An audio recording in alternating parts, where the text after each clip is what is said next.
Hey, this is Meredith Elliott Powell, and you know what time it is. It is 8 a.m. Eastern and time for Sales Logic. Mark, we got a powerful show today, and I think, you and I are both home a little bit off the road, so that is good. That's a good thing. You're not in New Hampshire, wherever you were a week ago. I'm not in Japan. We're both back in there. And we got a kind of a controversial show this morning. This is going to be good. We're going to call each other out. So I love it. And we're going to talk about Sales Logic Live coming up on May 24th. So great show. Why don't you hit the go and we'll start.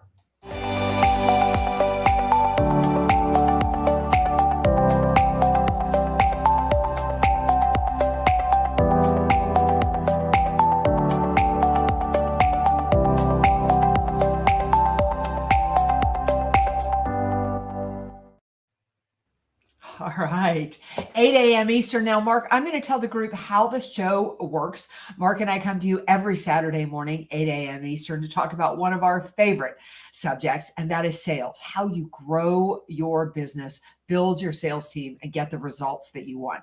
Every week, we've got a hot topic. We've got a question from you, the audience. So if you want to participate, we would love it. Jump into the chat. We have the best group that follows us on a regular basis, and or just go to saleslogicpodcast.com.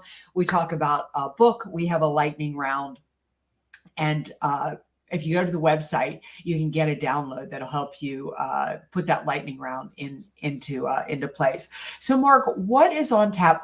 Before we get to what is on tap, I don't know about you, Mark, but I am super excited. We are just a couple of weeks away from Sales Logic Live. If you want to know how to up your sales game, then plan to join Mark and I May 24th in Dallas, Texas, for an incredible one-to-one session about how to build and redesign your sales strategy. Yeah, and hey, today's topic, I love it. We're going to be talking about inflation, interest rates, consumer confidence. What's the impact on the future of sales? If we do this right, Jamie Dimon and Jerome Powell will both be jumping in on comments here this morning. So anyway, this is great. Because I'll tell you what, Mary, you and I do have some little bit opposite. Well, let's get right to the question, because Ron from Minneapolis calls us out.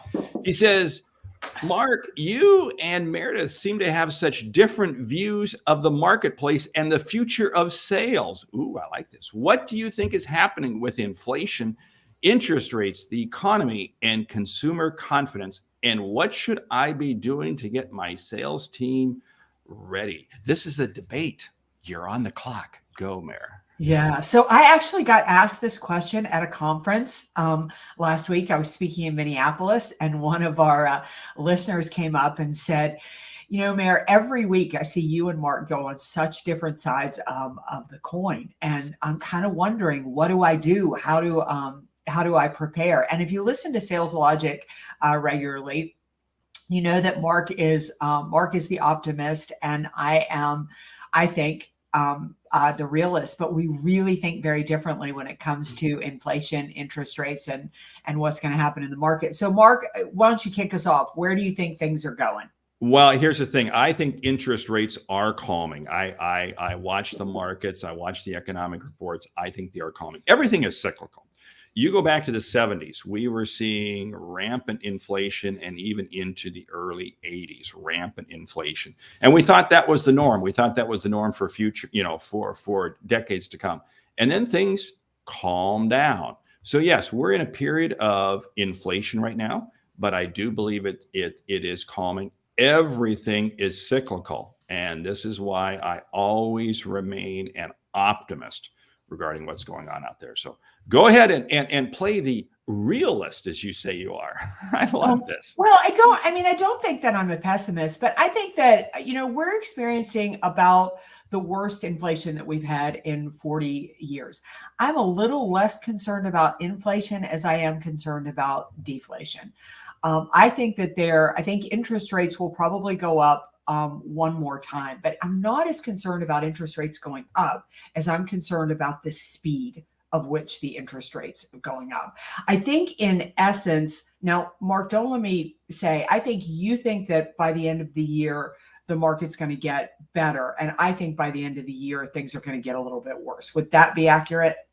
Well, I don't know. I mean, I think this is a weird economic period because there are some sectors of industry that are doing absolutely fantastic. There are others that are very much struggling. Right now, the airline industry is absolutely on fire. They can't get enough planes. They can't get enough pilots. The hotel industry, travel, very much seeing strength. SaaS and some other spaces, very much struggling. So again, this is not a uniform economic, can I use the word downturn? Slow down. Again, this is economic sideways. So I'm a pessimist for some industries because they're going to go through a cleansing. But the overall economy, and I go back to my old neighbor when I lived in Omaha, Warren Buffett. Well, he wasn't that. He lived about 3 miles away from me. But anyway, but he always took the bullish side of the U.S. economy because of the resilience of it. And I do believe that's the case. I was just in Asia a week ago, and I was speaking to people from 14 different countries. And there are countries over there that are not experiencing any economic slowdown whatsoever. And there are other countries that are experiencing economic slowdown. See, again, this isn't uniform. And so it just depends on what side of the street you want to be on. I take the view of the optimist. Everything is cyclical. It's going to work itself out. I can't control inflation. All I can do is work my way through it. I think that, I think, Mark, you're saying a lot of really, really great stuff there. Here's the things that I'm paying attention to and how it's changing my sales strategy. And Ron, what I think that you need to be doing. So the speed at which interest rates went up, here's the problem with the speed at which interest rates get up. The economy runs on the fact that business needs money to borrow in order to create cash flow, in order to create jobs, in order to create the things that it needs to create. The speed at which interest rates went up and the fact that debt is going to come due. If you borrow money at 2%, you assume you can reborrow that money at the worst case scenario, 3 or 4%. Now people are going to need to borrow that money again at 6% or 7%. You have inflation, again, the highest prices that we've paid in 40 years, especially for food and consumables and the things that we use. That's going to decrease businesses' ability to pass on the price increases they have to the consumer. So in my opinion, there's about $1 trillion worth of debt coming due, then another $1 trillion coming due behind that. Add 4 bank failures to that, and you've got a tightening credit market. All of that is going to, in my opinion, going to slow the economy down. And what I think, Mark, you're seeing, and definitely, there's kind of like micro industries. Some businesses are experiencing. I just think that cascades. Some businesses get hit first, then eventually it cascades all the way through. I think there's a couple of things that we need to be doing. Number one, educate yourself about the market. You want to be the resource to business right now. Don't show up and not know anything about how what's happening in the marketplace is going to impact them. Because if businesses are planning, the people that you call on right now are planning now, then they're going to be able to navigate through it really well. So set yourself up to be a resource. If you are not connected to the CEO or the CFO, you need to connect yourself to the CEO or the CFO. Why? Because things are going to get cut out of the budget. 93% of CEOs believe we are headed towards recession. The Fed has said we are headed towards recession. That means that it doesn't matter whether we're headed there or not. We're headed there because they have thrown it in to the universe. That's the thing that drives Mark crazy. If the moment you call it, it is going to happen. So things are going to get cut out of the budget. If you don't want to get cut out of the budget, then you need to get connected to those who control the budget. The third thing I'm going to say, and again, I'm just sharing what I'm doing in my own business. Whatever activity you've been doing, I want you to double that activity because you're going to need more moving through your pipeline than you had moving through your pipeline before. Here's a few things I'm going to add to this, and I love the commentary, Mary. You're bringing in your banking background. People are chiming in saying, yeah, here's the thing. Since the beginning of the year, 324,000 SaaS technology jobs have been lost. Now, I believe that's good because we need to have a cleansing. We need to have a cleaning out. One of the things that an economic slowdown always does is it forces companies to look at their operations and they clean things up and they become more efficient. So you always come out of an economic period of uncertainty. See, I can't use that R word. And you always come out with a better, more efficient operation. Now, let's go back and let's apply this to sales. What does this mean? This means we have to sell with a sense of urgency like never before. Because if we don't close the deal today, we don't know what that business is going to be like 2 or 3 weeks from now. Things could change. We've got to get that order now. So the urgency to close the deal today is more important than ever. The urgency also to be monitoring credit is extremely. Many of you out there, you have normal things where you got to set up credit terms. You got a credit report. You've got to be monitoring the status of your customers, because the last thing you can afford to do is to wind up with accounts receivable that wind up not being receivable because you wind up having to write off bad debt. And again, we saw this back in 2001. We saw this in 2009. And again, we run the risk of seeing this again. So there are certain things from a sales perspective, Ron, you got to be monitoring as a sales team. When your CFO, when your controller gets on your case regarding credit and not extending more credit to a customer, you know what? You got to go with them. Don't sit there and argue with them. Yeah, I think John Register's got a great question here. He said, I think looking at inflation with the same lens of prior to this pandemic is risky. I don't believe we are not able to pull the same levers. I don't think we know the levers to pull. What do you think has shifted from the pandemic? A lot, I think, has shifted from the pandemic, John. And I think there's a lot of things. I do think we know the levers to pull, because you lead into something that we really need to be talking about as we head into whatever the economy is going to do, is you have to be relevant. You know, if you want to understand the levers to pull for your customers, talk to your customers, understand the pain points that they are feeling right now. For example, if you call a lot on, I'm getting ready to go do a great big speaking engagement for consumer bankers. All they want me to do is come in and talk about strategy. But as I got into that conversation, community banks are really struggling with the fact that they're being lumped in with these regional banks. They're not in the same fear of failure or anything like that, but in the mind of the media, they've dumped them all together. So the way I was able to sell that speaking engagement is I'm not only going to come in and talk about strategy, I'm going to come in and talk about strategy, about what you need to be doing about controlling your destiny in the financial services industry in today's market.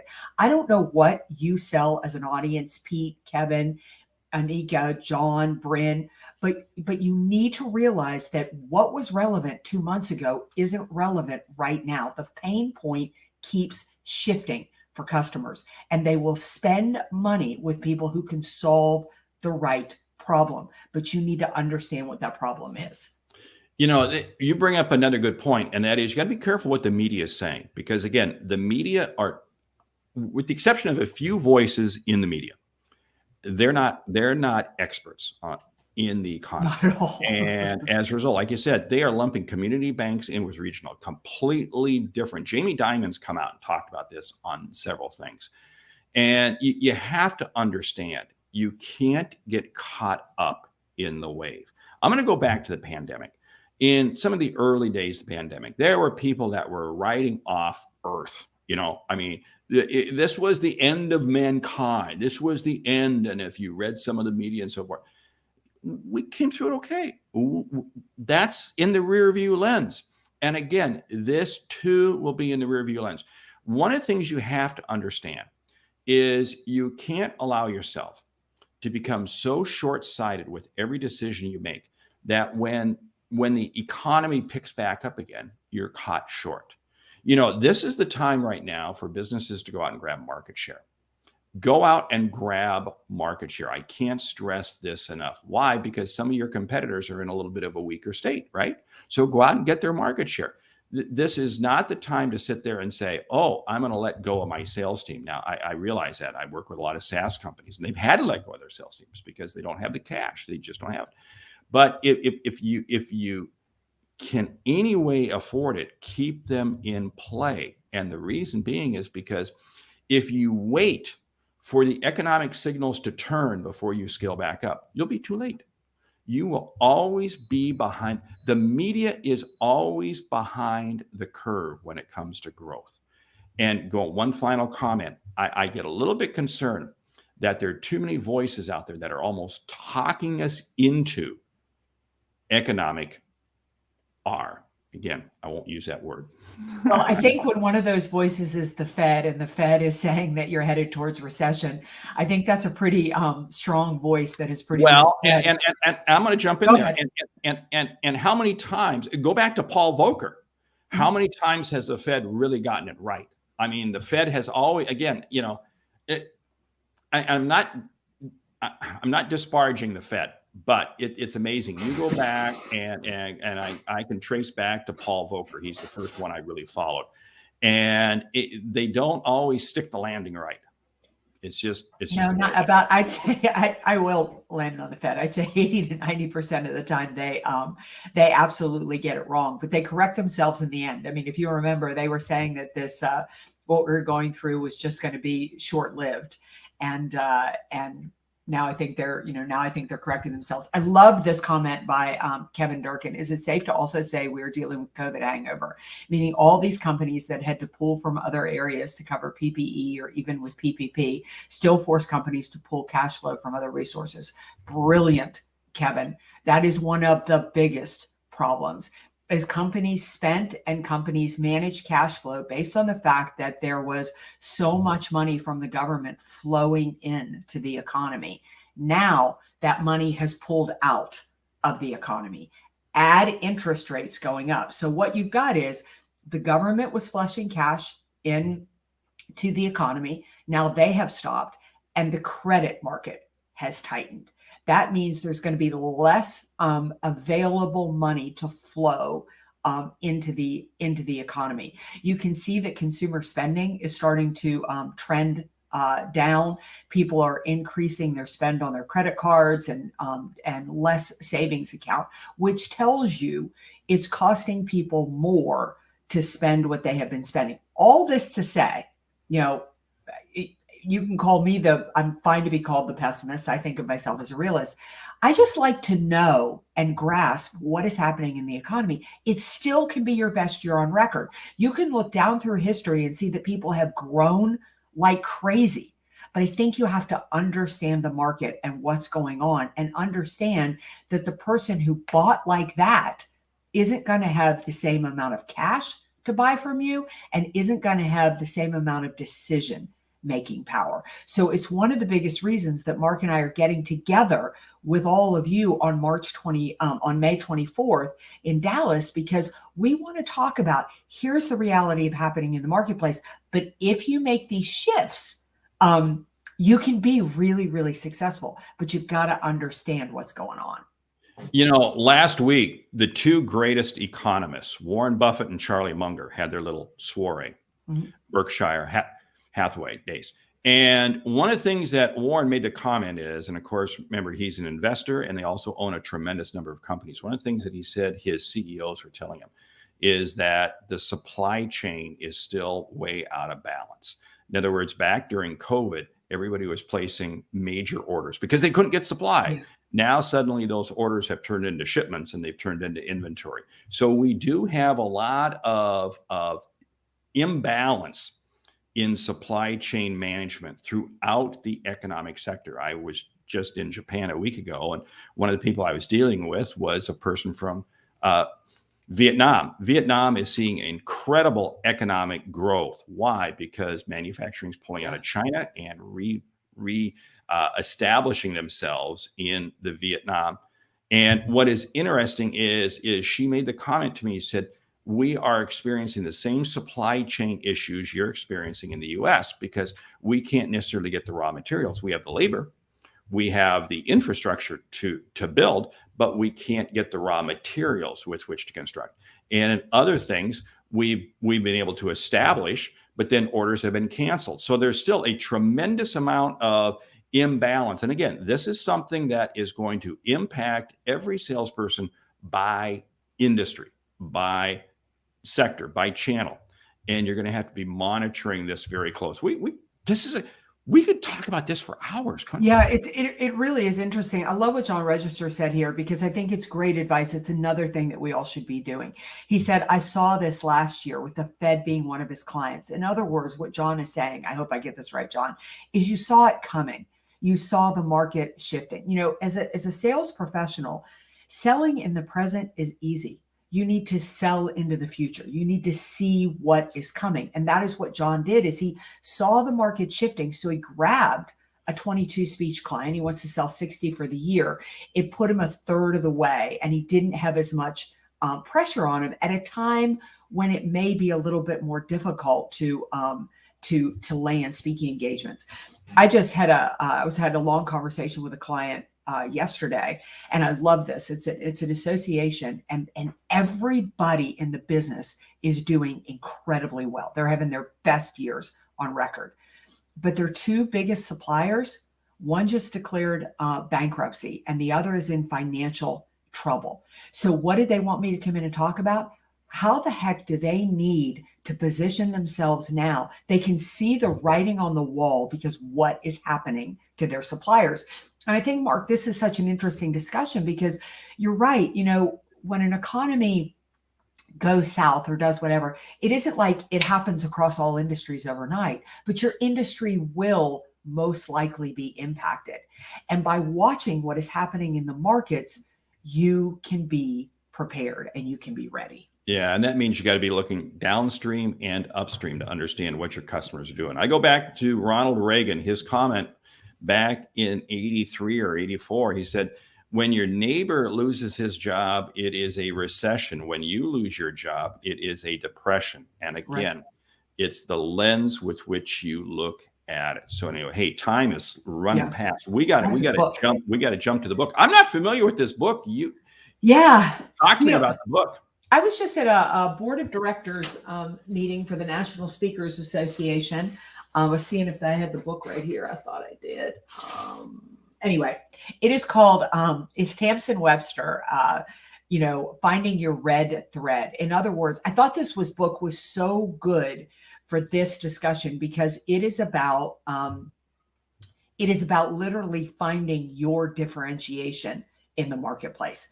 And boy, when the economy turns, you need to be relevant. And this book, again, we'll put everything in the show notes, will help you do that. I'm just about halfway through it right now. We just saw Tamsen present at our winter conference for the National Speakers Association. She was really, really great. And it's a powerful book full of strategies about how to really figure out how you're relevant in the marketplace. I like that because I think it probably builds on the book that Seth Godin wrote about 20 years ago, The Purple Cow, how you create that distinction in the marketplace. So that's great. Hey, May 24th is just around the corner, and it's still time for people to register, whether it be online or on site, joining us in Dallas. And that's going to be Sales Logic Live. We're going to be talking about the Sales Logic system, really a simplistic way. And if you think about it, what do you need now today? You need that simplistic system. And we're going to be showing it because it's going to help you really fine tune your selling process going into the back half of the year. So we'll put the link in the show notes, but you can get registered online, in person. Love to have you join us. It's Meridith, myself. You get us all day. Wow. It's going to be one long Sales Logic show. Anyway, hey, we need to jump into the lightning round, right? Yeah, we do. Are you ready? Top 10 ways to lead a sales team through uncertainty. Go. Number one, you better have a vision. You better be the confident, positive one that even though things are challenging, there is light at the end of that tunnel. I'm going to build on that because I got to say it. You got to stay being the optimist. You can't be Nelly naysayer. You have to be the optimist. Be the realist, but know that life is going to go on. The sun's still going to come up in the morning. Educate, educate, educate. Make sure that they understand the market. Make sure that they understand what is happening on the global economy, how that is impacting their customers, how that is impacting your business, how you expect it to impact sales. Remember, global situations impact each industry differently. So take that information that you're learning globally and apply that. How does that affect us locally, whether it be a geographical area or an industry? Yeah, engage them in talking about how the sales process needs to change. Understand the sales process does need to change. Do not sell the same way this year that you sold last year. I'm going to build on that. Sell urgency. You have got to sell fast. You've got to close. Do not let things hang out there. This is not the time to create the most complex deal that's going to take a year to close. You want to create that short deal that you can close right now. Manage behaviors really heavily and double those behaviors. Make sure you're clear on the activity that the team is doing and that they're clear on the activity. When the economy is healthy, it really is order taking. When the economy gets challenging, it is that's when it becomes sales. You as a sales manager, don't involve your people, but work with your CFO, your controller, whoever. Make sure you understand your customers' credit limits, what they're thinking, what they're doing. You've got to know what that side of the office is doing, so you know how to communicate to your side of the office.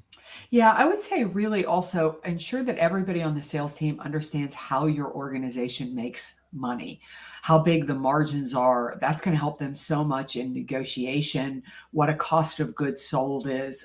This isn't the time for the sales team to be selling things that at the end of the day are going to cost you money or make you very little margin.